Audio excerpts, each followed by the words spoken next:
C'est une malformation génétique qui touche des milliers de familles en République démocratique du Congo. La drépanocytose, connue sous le nom de l'anémie SS, est parfois mal comprise alors qu'elle continue d'impacter profondément la vie de nombreuses personnes dès les jeunes âges.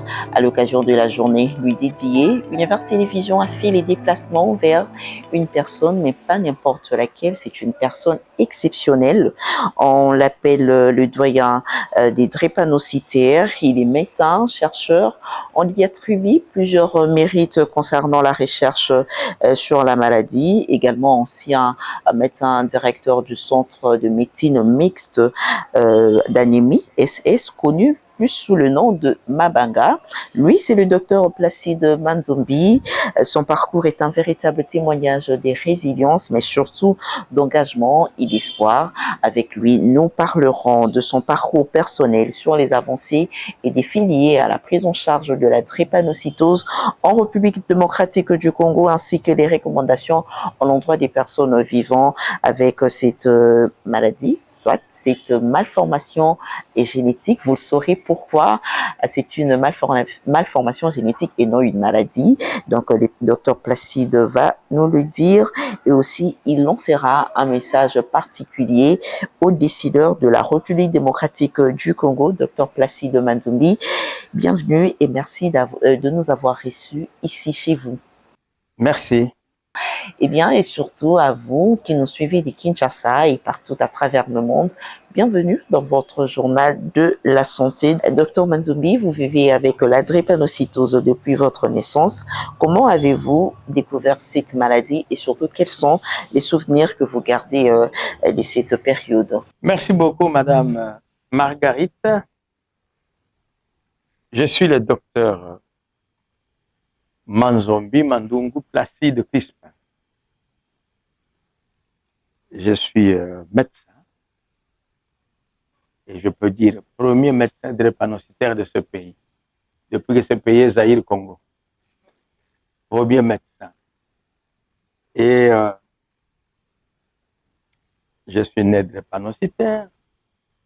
C'est quelque chose qui était difficile à comprendre et à connaître dans ma jeunesse.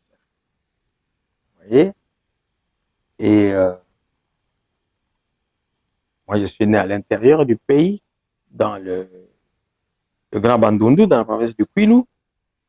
Je suis né spécialement à l'hôpital de Lusanga. À ce moment-là, il y avait une société qu'on appelait PLC, Plantation Levère au Congo, qui avait un grand hôpital à 40 km de la ville de Kikwit. C'est là où je suis né. Et j'ai étudié, j'ai fait mes études primaires là-bas.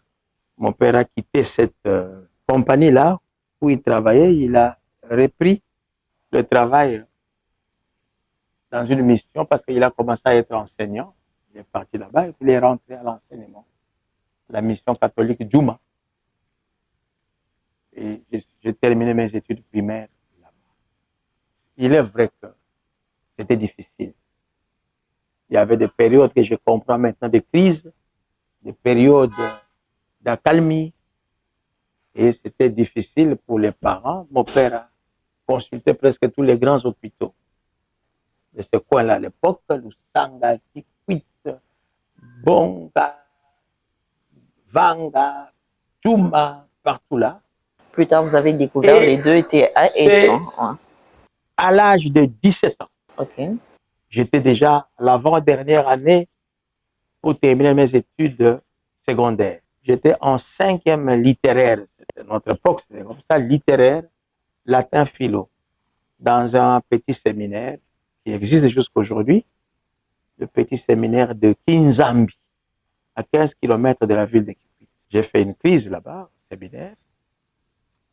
Le prêtre, monsieur l'abbé recteur Mbouloukou, il s'appelait, m'a amené à l'hôpital de Kikwit. Je suis resté là pendant 2 semaines.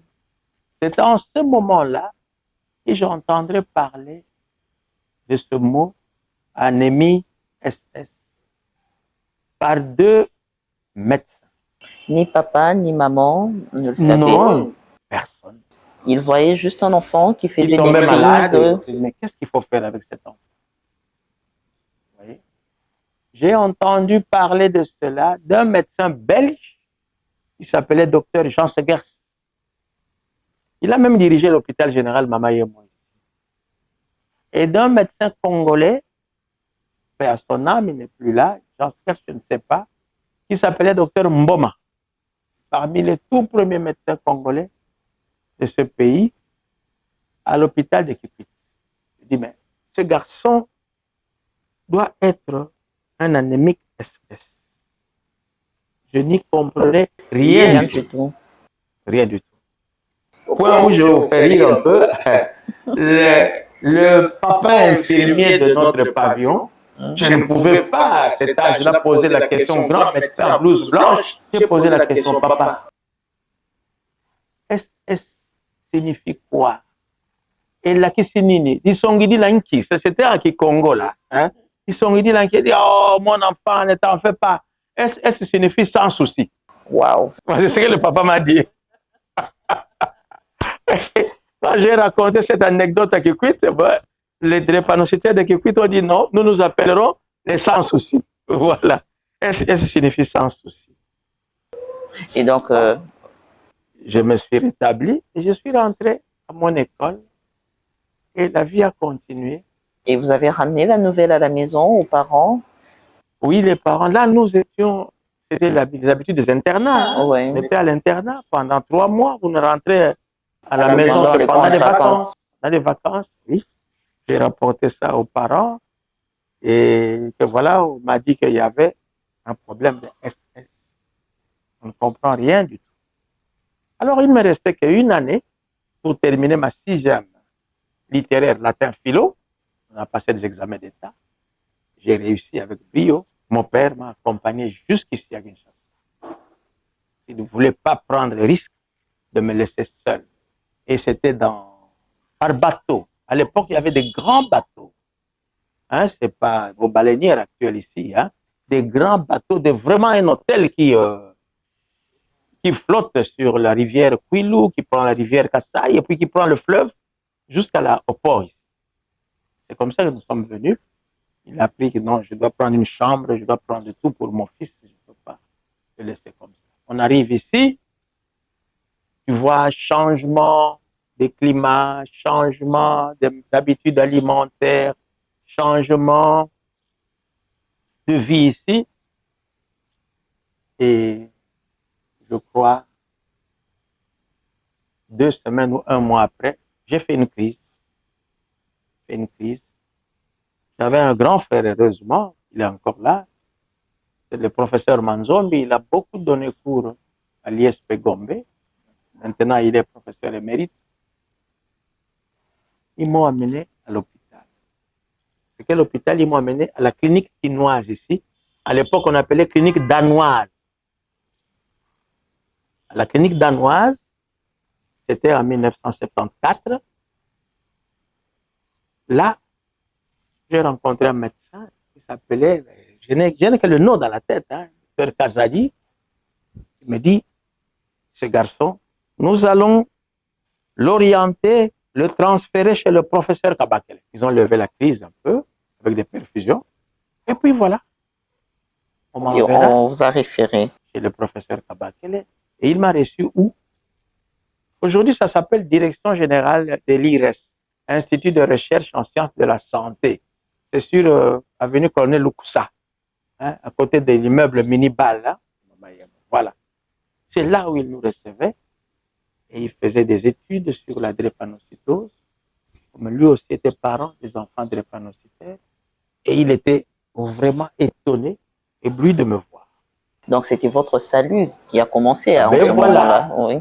Je le vois et mon frère lui dit que non, il a décroché le diplôme d'État et il est inscrit en médecine. C'était encore... Et il m'a adopté totalement. Hein? Comme médecin, professeur, maître et finalement patron de service. Et la fréquence des crises, oui, vous en avez parlé, mais dans la famille, vous étiez le seul, vous êtes les seuls drépanocytaires ou bien il y en a eu d'autres? Je suis issu d'une famille de 10 enfants vivants. Même les parents m'ont dit que ils ont perdu 3 enfants parmi nos aînés. 3. Et il y a un des aînés qui est décédé au Makila et Silaki. Et les autres, donc, c'était vraiment des bribes de connaissances et ils ne savaient pas c'est quoi ça, hein, dans les villages. Et sur les 10, je suis resté seul. Les 9 autres ne posaient pas de problème. Et nous avons évolué comme ça. Mais aujourd'hui, dans la famille, nous avons perdu 3 frères, nous sommes restés à 7. Voilà. Voilà. Et donc, quand vous avez commencé avec la médecine, déjà, dès les jeunes âges, vous avez eu cette envie ou cette conscience-là des sensibiliser autour de la maladie? Ou d'abord, comment était la prise en charge avec le professeur Kabakele qui nous a orientés? Ah ben oui, le professeur, il n'avait même pas, il n'avait qu'un bureau là, et c'était l'époque de ce qu'on appelait ONRD, Office national de recherche et développement, hein, créé par l'ancien président Mobutu et qui était sous direction d'un papa très connu, Papa Iléo. Voilà. Et le professeur a créé cette unité de prise en charge des drépanocytaires là-dedans. Et qu'est-ce qu'il faisait quand il recevait? Et il faisait plus des statistiques. Hein? Vous êtes de quelle famille, vous êtes venu de quel coin, Il suivait un peu les statistiques qu'on a commencé dans les années 50, ici par des médecins belges. Il a continué ce travail-là. Ouais. Et quand on avait une crise, il faisait une ordonnance. Il te dit, tu vas dans n'importe quel hôpital, mais en ce moment, c'était Itambo, Galma, Danoise, clinique universitaire et hôpital général. Tu vas là-bas, prenez cette ordonnance, on va suivre tout ce que j'ai écrit. Et c'est comme ça qu'on se faisait soigner. Quand nous avons commencé les études universitaires, j'allais plus aux cliniques universitaires. Vous voyez, c'est comme ça qu'on a évolué jusqu'à la fin de nos études universitaires. Vous savez, mais c'était en quelle année? En ce moment-là, les études de médecine étaient confinées sur 6 ans seulement. Donc aujourd'hui, c'est 7 ans. Mais nous, on nous a bombardé tout. Parce qu'on voulait former des médecins. Former des médecins, beaucoup. Hein, je n'ai pas de médecins au pays. Vous voyez? Et on a tout combiné. Nous étions 3e graduats. Quand le professeur de pédiatrie, il s'appelait professeur Benza Massabi, et il nous promet que le mercredi prochain, nous allons parler de la drépanocytose, appelée anémie SS. Ce jour-là, je suis arrivé à l'auditoire. Le premier, je me suis mis devant. Parce que c'était votre cause. Voilà, je me suis mis devant. De quoi? Et voilà, là, j'ai commencé à avoir des connaissances sur la drépanocytose. Mais c'était des bribes de connaissances. Et quand nous avons terminé, j'ai commencé à travailler à côté du professeur Kabakele et j'ai eu des formations sur formations qui m'ont amené un peu partout en Afrique, au Brazzaville, ici à Dakar. Bon, j'ai fait des formations à Saint-Luc, à Louvain, entre les mains du professeur Guy Cornu, qui était aussi le formateur, le professeur ici. Hein, donc, clinique Saint-Luc, bon, tout le monde connaît ça à Bruxelles, c'est Louvain-la-Neuve, hein, Louvain côté français. Aujourd'hui, 71 ans, presque oui, toute une vie 71 ans, toute une vie consacrée à la drépanocytose. À la lutte contre la drépanocytose pour moi-même d'abord et pour mes semblables, comprenez, qui sont aujourd'hui pas mes enfants, mais qui sont mes coqs aujourd'hui. C'est une maladie génétique, nous l'avons dit. Oui, c'est une malformation génétique. Si vous acceptez que je puisse un peu expliquer ça. Allez-y, docteur. La drépanocytose est une malformation malformations génétiques, comme l'albinisme, comme l'autisme, comme la trisomie 21, hein, comme tout autre handicap. Il y a des gens qui naissent avec, par exemple, le bras n'est pas là, une agénésie quelconque, donc un manque de développement d'un organe. Ça arrive beaucoup. Des enfants qui naissent avec une malformation cardiaque. Ça arrive beaucoup. Une malformation rénale. Ça arrive beaucoup. Alors, mais cette malformation se trouve au niveau d'un organe. On appelle le sang. Le sang n'est pas un liquide simple qu'on jette comme de l'eau là. Non, non, non. Le sang est tout un organe du corps, composé de cellules, des globules blancs, des globules rouges, vous voyez, des plaquettes, et qui a une fonction dans le corps, très importante. Vous voyez, nous avons des trous ici, des narines. Ce que nous respirons, ça va dans les poumons. Au niveau des poumons, ce sont les globules rouges qui prennent cet oxygène-là et qui transportent ça maintenant partout. Maintenant, c'est dans ce sang qu'il y a la malformation au niveau des globules rouges. Et dans le globule rouge, c'est au niveau de l'hémoglobine. Il y a un pigment qui se trouve à l'intérieur du globule rouge et qui fait le transport de l'oxygène dans notre corps. C'est ce pigment-là, l'hémoglobine, qui est malade. Il y a une malformation génétique qualitative. Hein, parce qu'il y a aussi une malformation quantitative qu'on appelle thalassémie. La drépanocytose est une malformation qualitative au niveau de la chaîne des chromosomes. Vous savez qu'il y en a 46. 11e chromosome, c'est là où un acide aminé appelé acide glutamique qui donne une bonne hémoglobine a été remplacé par un autre acide aminé appelé valine et qui provoque tous ces dégâts que vous voyez dans le corps des drépanocytaires. Alors, je pense qu'on va vraiment changer la nomination. Au lieu de parler de la maladie génétique, parler de la malformation génétique ou un handicap génétique ou biologique. C'est un handicap. Un handicap biologique qui existe. C'est pas la drépanocytose, c'est une maladie. C'est pas comme le paludisme donné par, ou je ne sais pas, une bactérie qui donne une pneumonie. Non, non, non, non. Vous êtes né avec, vous vivrez avec, vous mourrez avec. C'est votre malformation. Vraiment.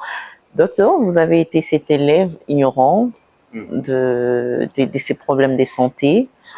Ensuite, à l'université, vous avez rencontré des personnes qui vous ont aidé, qui vous ont fait découvrir ce dont vous souffrez. Ensuite, médecin, consacré à la lutte contre la drépanocytose. Parlez-nous un peu de votre parcours en tant que médecin, chercheur pour la cause en République démocratique du Congo. J'ai commencé, nous avons terminé, comme je vous ai dit, entre 80 et 81. Vous voyez, on commence en 74, 6 ans après. Il y a eu, vous savez, à l'époque, l'université de Kinshasa, c'était des troubles, des troubles, des troubles. En 80, Mobutu a fermé l'université, bon, il nous a chassés. Et on est revenu en 81, on a terminé la médecine. Et à l'époque, il y avait une seule faculté de médecine dans ce pays. Et tu viens du nord, du sud, de l'est, de l'ouest, et tu ne peux venir que ici. Vous voyez, nous commençons à, je vous avais dit, à 400, de la même année, qui sont partis, parce qu'on a pu récupérer quelques bisseurs, comment ça s'appelait, qui ont repris 400 pour terminer à 40. Vous voyez, de là, je suis, on nous a envoyé directement les noms au ministère de la Santé, hein, pour nous affecter à gauche, à droite. Mais je suis appelé, je suis arraché, si vous voulez, par le professeur Kabakele dont je vous ai parlé. Que ce garçon doit venir travailler à côté de moi. Et en ce moment-là, nous sommes en 1981, on avait accordé au professeur un petit espace, hein, un petit pavillon un bureau et un petit coin laboratoire à la pédiatrie de Kalembelembe. Que non, occupez-vous de vos malades drépanocytaires ici. Et c'est là où moi j'ai commencé, à Kalembelembe. 81, 82. Le professeur a mis mon bureau à côté de lui. C'était à chaque maman, maman, salissez moi, non, madame. Ne le négligez pas. À la docteur. Maman. Donc, c'était pour toutes ces mamans, tous ces papas, un encouragement. Bon, mon docteur, ça fait le coup là-bas en abîme. Salissez moi, non, comme pour négliger moi, non, comprenez? Alors, ça a encouragé beaucoup de parents, de mamans, et nous avons évolué comme ça. Jusque vers les années 88, où on nous a accordé ce centre de Mabanga. C'était un dispensaire d'État. Hein? Dispensaire d'État. Il y avait un ministre de la Santé qui s'appelait professeur Ngandou Kabeya, un ami au professeur Kabakele, au professeur Luruma, qui était aussi responsable là-bas, qui a fait un arrêté que donc vous allez occuper le dispensaire d'État de Yolo, en face de la gendarmerie Mabanga. Nous avons occupé ce bâtiment au mois de mai 1988. Nous n'étions que le professeur Kabakele et 3 médecins. Et bon, malheureusement, j'ai perdu tous ces collègues-là, paix à leur âme. Ils ont fait un grand travail. Comme ça, nous avons monté ce centre, qui était un centre de référence, la drépanocytose. Tout venait à gauche, à droite, de l'intérieur, de l'extérieur, partout, de l'Angola, de Congo-Brazzaville. On venait là-bas jusqu'à ce que nous remercions Madame la Première Dame qui a rénové ce centre. Okay. Alors, comment les actions sur terrain en docteur, comment c'est parti d'une maladie méconnue du public à une maladie quand même connue où les gens venaient vous consulter? Et le professeur Kabakele, excusez-moi de citer toujours ces Allez-y, c'est votre mentor. avait commencé des émissions à la radio d'abord, dans les années 70. Il y avait même une chanson à la radio qui commençait, c'était Mon ganga Kabakele, anémie SS, mon ganga Kabakele, anémie SS. Il expliquait. La première fois que je suis passé à la télévision, ça s'appelle OZRT, à la télévision nationale. Aujourd'hui RTNC, voilà. Oui, pour ceux qui ne le savent pas. Voilà, je n'avais que 29 ans. Et nous sommes passés avec lui. Il m'a poussé, Manzombi, si tu veux vivre, tu comprends ta maladie, parlez-en, libère la parole et encourage les autres. Et nous sommes passés à la télévision. Hein? Il y a des journalistes qui ne comprenaient pas, mais je viens avec ma voiture, vous comprenez? Il faut avec sa voiture, mais il conduit aussi. Je dis, mais oui, c'est un monsieur. C'est un être humain à part entière. Il conduit aussi. Oui. Déjà à l'époque, il y avait des stéréotypes, docteur. Oui, déjà à l'époque, même avant. C'est là où moi j'ai grandi, je t'avais dit, j'ai fait l'école primaire. Tout ce qu'on comprenait, hein, que ce garçon-là ne mettra pas au monde. Agobotate. Yandi tagobuta vert. Et quand on arrivera au stéréotype, j'ai eu des difficultés pour trouver une femme. Tu comprends? Ça, je t'en parlerai. Alors, nous sommes passés pour la première fois, je n'avais que 29 ans, je n'étais pas marié. Hein? Mais j'avais ma voiture parce que nous, les VW, dès que vous commencez le travail, 6 mois après, vous avez un véhicule. Mais comment il conduit? Professeur, il est vraiment SS. Oui, vous le voyez. Papa, regardez la photo qui est là. Hein, vous filmerez ça. Un jeune homme, jovial, beau, calme, propre, intelligent surtout. Et tous les jours, j'étais étonné. On a fait l'émission, c'était bien passé. Et c'est comme ça que les parents commençaient à remarquer je dirais, quelques anomalies chez leurs enfants et venir vous consulter. Oui, leur expliquer voilà comment les signes reviennent chez les bébés, voilà comment, et il faut aller vite voir le médecin, ne gardez pas l'enfant à la maison, n'ayez honte de rien. Ce n'est pas une maladie de la honte, c'est l'ignorance qui a fait que cet enfant... Moins encore une maladie spirituelle. Hein. Et rien du tout. C'est l'ignorance qui a fait que cet enfant est né. Parce que vous, papa, vous êtes AS, maman est AS, et malheureusement, il n'y a que deux S de papa et maman qui se sont mis ensemble pour créer.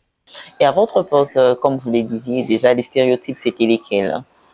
C'était d'abord, ici à Kinshasa, on comprenait un peu. Talayekuna abota bakufa lobi, hein, abota bana si la makila, bakokola te, bakotanga te. C'était des choses pareilles. Alors les parents, jusqu'à aujourd'hui, cachent ces enfants-là. Ils les cachent. D'abord, je crois que personnellement, ils se culpabilisent eux-mêmes. Hein? Parce que moi, j'ai eu des parents où la famille a dit que tout le monde n'a bango babalanate, mais ils se sont entêtés. Comprends? Ils se culpabilisent eux-mêmes et ainsi ils les cachent pour que le quartier, que les voisins ne sachent pas, ou même les membres de la famille. Hein? Moi, j'ai un enfant qui a 20 ans dans ma clinique. Quand on appelle la maman, Boni, tokutana wapi tokende na église te, mikolo yo nazana na nini na retraite mikolo yo. Sima ya 3 jours nakoya tokutana. Madame, pourquoi tu caches à ton ami que tu es à l'hôpital avec l'enfant? C'est pas une maladie de la honte. Je suis là. Vous êtes venu voir le docteur Manzovi. Qu'est-ce que je peux cacher? Rien du tout. Alors, une question. Père de famille. Une question que tout le monde se pose. Comment le docteur Manzombi a fait pour vivre avec la drépanocytose jusqu'à 71 ans? Ah, ça c'est la bonne question. Premier combat, première victoire, il faut accepter l'acceptation de son état. Vous devez accepter que, voilà, je suis né drépanocytaire, je vivrai avec jusqu'à ma mort, j'accepte que je suis né drépanocytaire et je vivrai difficilement. Quand vous acceptez dans votre tête, vous intégrez ça dans votre mémoire, que je suis comme ça, je ne changerai rien, vous serez aussi plus résilient. Et vous allez aussi accepter de prendre vos médicaments, d'accepter la discipline que les médecins vont vous pousser que, voilà, faites ça, ça, ça. Ceci ne le fait pas, ne bois pas, ne fume pas. Soyez propre, lavez-vous bien, brossez-vous les dents bien. Vous allez tout accepter. Suivez les conseils, venez au contrôle médical. Vous allez tout accepter. Mais si vous n'acceptez pas, vous rejetez. Ah non, pas moi, je ne peux pas. La maladie, là, la drépanocytose va vous tuer. La drépanocytose tue sérieusement. Ça ne blague pas. Vous voyez que je vous ai dit que c'est dans le sang. Le sang circule dans tout le corps. Et c'est ce qui nourrit tous les organes. Cerveau, les yeux que nous voyons, les cœurs, les poumons, les reins, les intestins, les os, la peau. C'est le sang qui nourrit ça. Donc la malformation se trouve dans le sang.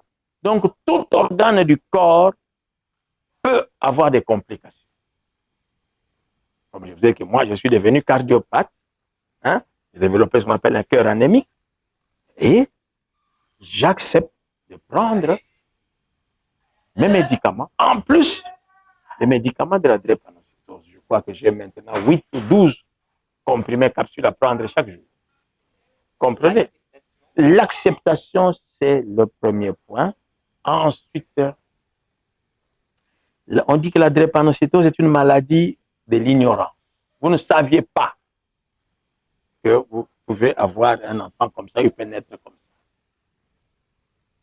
Maladie de l'ignorance, Mais si vous voulez vivre avec beaucoup d'intelligence. Si vous continuez à être ignorant, vous allez mourir. Beaucoup d'intelligence. Et je conseille aux drépanocytaires, étudier. Parce que l'intelligence que vous avez à l'école peut vous permettre d'avoir des moyens pour vous faire soigner. Mais qu'en est-il des personnes là déjà qui vivent avec la maladie, avec c'est comment dirais-je, qui savent déjà d'avance que je ne vais pas dépasser 30 ans. Non, mais ça c'est faux. J'ai quel âge? Je suis 71 ans. grand-père. La grand-père. Ça c'est faux. Nous aussi, on nous a raconté ça. Ok. Et non. Hein? Surtout quand on cherche à se marier. Yo, pourquoi on dit Mamotouana? Mais il va mourir à 30 ans, à 25 ans, tu vas rester jeune veuve. Tu comprends? Ça, c'est faux et archi faux. Il y a de plus en plus des adultes, 40 ans, 50 ans, 60 ans, 70 ans, ou plus, drépanocytaires. Mais il faut quand même reconnaître, docteur, à votre époque, vous avez été suivi par des experts nationaux et internationaux. Oui. Aujourd'hui, quel est le niveau de... Les jeunes médecins qui sont au centre de Mabanga connaissent la drépanocytose. C'est comme dans toute maladie. Ne leur apportez pas le dernier stade, tu comprends, pour qu'ils fassent un miracle. Les jeunes médecins qui sont chez moi, vous comprenez, dans ma clinique, connaissent la drépanocytose. Vous comprenez? Ne leur apportez pas le dernier stade. Hein? La drépanocytose doit être un suivi médical régulier. Pour les plus jeunes, jusqu'autour de la puberté, 12, 13, 15 ans, c'est chaque mois qu'ils doivent se présenter à leur contrôle médical. Bon, pour les plus âgés, au-delà de cet âge-là, tous les 2 mois, 3 mois au maximum. Ne va pas faire 6 mois à la maison.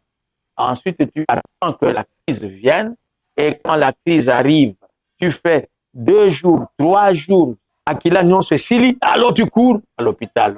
Quand vous arrivez à cet état-là, beaucoup d'organes dans le corps, le cerveau, le cœur, les poumons, les reins sont touchés. Là, tu ne sauras pas. Donc, vivez la drépanocytose étant une maladie de l'ignorance, mais vivez avec beaucoup d'intelligence. Docteur, vous avez souligné un aspect très important, les coûts financiers, les moyens pour prendre la drépanocytose en charge. Est-ce l'un des principaux défis ici en République démocratique du Congo? C'est un des défis. Si je peux revenir au centre Mabanga, j'ai remercié toutes les personnes qui ont fait qu'on puisse rénover ces centres. Mais il y a un deuxième problème. Vous savez, dans tout, il y a l'instrument matériel et l'instrument humain. Ce qui reste maintenant, c'est pousser la formation des jeunes, des techniciens, des médecins, des techniciens de laboratoire, des infirmières, de tout le monde à Mabanga. Pousser la étudier comme nous aussi nous sommes partis. Ils reviendront avec beaucoup de connaissances et ils vont continuer ce travail. Ça, c'est le deuxième aspect qui reste à faire. Et il est vrai que là où il y a des hommes, les difficultés ne manquent pas. Le coût de la drépanocytose n'est pas facile à soutenir. Si nous prenons un seul médicament qu'on appelle Hydrea, hydroxyurée, que le drépanocytaire doit prendre tous les jours, la boîte de l'Hydrea, qui n'a que 20 capsules, coûte 10 $. Mais des drépanocytaires comme moi, ils doivent prendre 5, 6 boîtes le mois. Vous comprenez? Il n'y a pas que ça. Il y a de l'acide folique ne coûte pas très cher. L'inévite ne coûte pas très cher. Et je ne sais pas, la pénicilline orale ne coûte pas très cher. Mais le papa doit avoir des moyens de payer tout ça. Et non pas seulement ça, payer les contrôles, c'est-à-dire contrôle des examens médicaux. Hein? On doit contrôler son état au niveau de ses reins, au niveau de son foie, au niveau de son cœur, au niveau de la circulation générale, au niveau de son cerveau. On doit contrôler. Si on ne contrôle pas et que l'enfant vient juste avec une forte crise, vous comprenez, vous savez qu'il y a des AVC drépanocytaires, accident vasculaire cérébral drépanocytaire. Beaucoup de gens ne le savent. Ne le savent pas. Et comment sortir ce malade qui a fait un AVC drépanocytaire de cet état-là? Vous ne saurez pas le sortir s'il n'y a pas de moyens. Là, ça devient une urgence urgente. Vous comprenez? Donc, c'est un défi très, très difficile. Je ne sais pas comment résoudre ça, mais sinon, on laisse ça aux parents. Exactement, mais vous pensez qu'il y a des mesures prioritaires que les pays devraient adopter pour justement réduire l'impact de la drépanocytose? Ah, voilà, vous me ramenez à ce que je venais d'apprendre il y a 2 semaines ou 1 mois, que la loi sur la drépanocytose a été adoptée au Parlement. Maman Marguerite, je vous dis, toute ma vie, j'ai conduit cette lutte-là. Pendant mes 45 ans de vie de médecin, on a essayé, on a... Combien de fois j'ai été dans des ministères, j'ai usé mes pantalons, dans des bureaux, des présidents de parlement, des présidents de Sénat, dans des bureaux, disons, des salles d'attente, combien d'années? Des ministres. Ce n'était pas facile à faire, introduire dans les têtes de notre population. C'est difficile de comprendre que c'est un handicap. C'est une malformation. Il y a le ministère de l'handicap ici. On ne cite même pas la drépanocytose. Parce qu'on ne comprend pas. Vous voyez? Alors qu'on devrait inclure, je vois quelques albinos qu'on inclut là. Les autistes, les trisomiques, les drépanocytaires, tous sont des handicapés. Mais bon, on ne comprend pas. Et enfin, je rends hommage à ce monsieur, l'honorable, il s'appelle Ntabala. Un papa de grand cœur qui a pris ce dossier en main que l'année passée. Et voilà, il a fait adopter la loi. Je n'ai pas encore lu le motif de la loi, mais c'est déjà une reconnaissance nationale d'une importance capitale. Capitale, on pourra alors, moi je tiens à cet aspect-là, de faire l'électrophorèse de l'hémoglobine pour détecter ça à tous nos enfants qui naissent.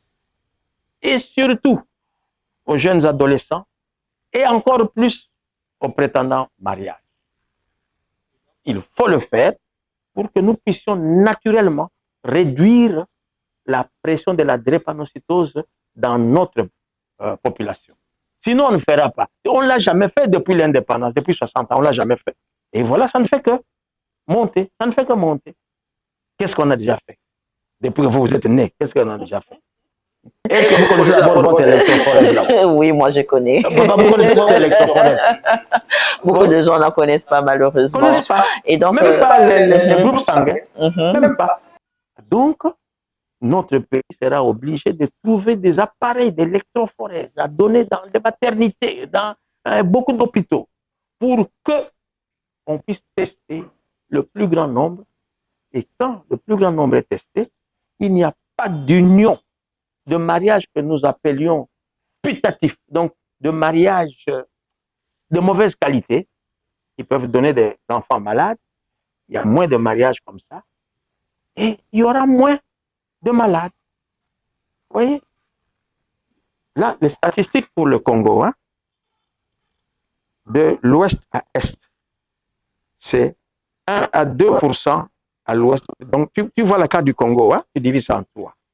1 à 2% à l'ouest 2 à 3% au centre, 0 à 1% à l'est. Vous comprenez? Mais c'est 2% là la moyenne. Mettez dans la population congolaise, si c'est 100 millions, c'est combien? C'est à peu près, on peut dire, dans une ville, des millions de personnes, oui. Des millions de personnes malades. Mais quelle perte économique. Vous comprenez? Donc, il faut réduire. Si vous réduisez, nous réduisons même de 0,5 à 1%. On réduira 1 million. Donc, près des 10 millions oui, des Congolais vivent avec la drépanocytose. Oui, j'ai toujours dit aux journalistes qui me posent la question que je crois maintenant, je mourrai en paix. Parce que l'héritage de la drépanocytose, battez-vous. Je crois qu'avec cette loi, et que ça doit être vulgarisé, on doit en parler dans des télévisions, dans des radios, partout, pour que nous puissions connaître cette malformation et réduire ça dans notre population. Et donc, une mesure que nous saluons, aux côtés déjà des efforts que fournit la première dame de la République, Denise Nyakero Tshisekedi. C'est une mesure salvatrice. La troisième mesure que j'attends, c'est la formation. C'est vrai. On peut dire, écoutez, 5 médecins en formation, 2 vont fuir. C'est pas grave. Même si les 3 reviendront. Mais 3 ou 2 reviendront, ils vont travailler. Voilà. Docteur, nous sommes à la fin de cet entretien. Mais avant de finir, qu'est-ce que vous recommanderiez aux Congolais en général et aux peuples africains qui nous suivent à cet instant concernant cette maladie pour justement réduire cette prévalence pesante sur le pays, sur les continents, parce que nous venons après les Nigeria. C'est nous. En Afrique, c'est nous. Nous sommes le 3e dans le monde et le 2e en Afrique. Voilà, le Nigeria. Écoutez, première chose, pas de découragement. À chaque problème, il peut y avoir une solution. Que le peuple congolais, le peuple africain s'approche à la solution. Le problème est là, il est réel en Afrique. Je ne vous ai pas dit, madame, la drépanocytose avait été découverte il y a à peine 100 ans, à peine un siècle, hein, en 1910, par un médecin anglais-américain, Eric, comme ça, chez un étudiant noir aux États-Unis. Et ces médecins américains ont posé la question. Tu vois, les études, ça prend du temps. Depuis 1910, ils ont posé la question seulement vers les 1950. Aux médecins belges ici, français tels qu'à Brazzaville, anglais tels que Ghana, Nigeria, je ne sais pas, portugais. Est-ce que vous remarquez ça aussi dans le sang des Noirs? Mais oui, nous le remarquons. Ils ont commencé à voir depuis les années 50, 55, 50. Nous le remarquons. Bon, quand l'Afrique a eu les indépendances autour des années 60, beaucoup de ces études sont tombées dans l'eau. C'est ainsi que des gens comme les Kabakele dont je parle ont repris ces études vers les années 70. Vous voyez, tout ce temps mort a créé des difficultés. Donc, que notre population se réveille, que notre population accepte que nous avons dans notre sang une malformation génétique qui peut nous arriver sans comprendre. Faisons attention dans nos unions, dans nos mariages. C'est la seule, je vous dis, la seule façon d'éviter la drépanocytose. Éviter des couples AS-AS. Faisons attention. Yo lobby, ngai kaka mwana mwasi wana azali mulai, azali pembe, azali mwindo, azali mukusa. Mais tu trouveras aussi une à côté qui est azape kaka na ba critères wana. Ngai kaka mwana mobali wana, il est beau, il est ceci, il a l'argent. Mais tu trouveras aussi à côté. Parce qu'on dit c'est 1 à 3% des drépanocytaires, 25 à 30% des AS, mais il y a 65% qui restent, qui sont. Pourquoi s'accrocher et à mettre au monde des innocents, comprenez, malades. Et là, on commence à lui dire que non, toi, tu es mauvais, tu es venu nous créer des problèmes. Mais c'est vous qui l'avez mis au monde. Ce n'est pas lui. Et que le public retienne que la drépanocytose ne vient pas d'un côté. Parce qu'il y a eu beaucoup de combats entre des familles. Et Outinabino, et Outinabino. Il y a eu devant ma clinique, devant mon bureau de divorce. La drépanocytose vient des deux côtés. Le papa qui donne et la maman. Pas une seule personne, les deux. Et pour finir, docteur, rappelez-nous les unions ou comment les statuts, voilà, compatibles, voilà. Le meilleur, c'est quand vous êtes A et AA. Mais un AA peut aussi avoir des enfants avec un AS ou avec un SS. C'est le AA qui protège tout le monde. Mais AS, évitez. SSSS, c'est vraiment contre nature. Ne le faites pas. Là, vous aurez quoi? Que des enfants malades, que des décès, Alors, que des problèmes d'anémie. J'ai déjà vu des bébés comme ça nés, des garçons SS, des filles SS, AVC drépanocytaire à 2 ans. C'est vraiment déplorable. Merci beaucoup, docteur Manzombi. Vraiment, à travers votre parcours, nous avons retenu que la drépanocytose n'est pas une fatalité. Il faut un suivi médical, adopter un mode de vie sain qui sera dicté par le médecin. En tout cas, très grand merci de nous avoir reçus pour ces témoignages et l'acceptation. Surtout, travailler, vivre intelligemment. Voilà. Oui, nous l'avons noté. Merci de nous avoir ouvert le porte de votre parcours. Ces témoignages va surtout donner de la force à toutes les personnes drépanocytaires. Mesdames et messieurs, merci de nous avoir suivis. C'était là l'essentiel de votre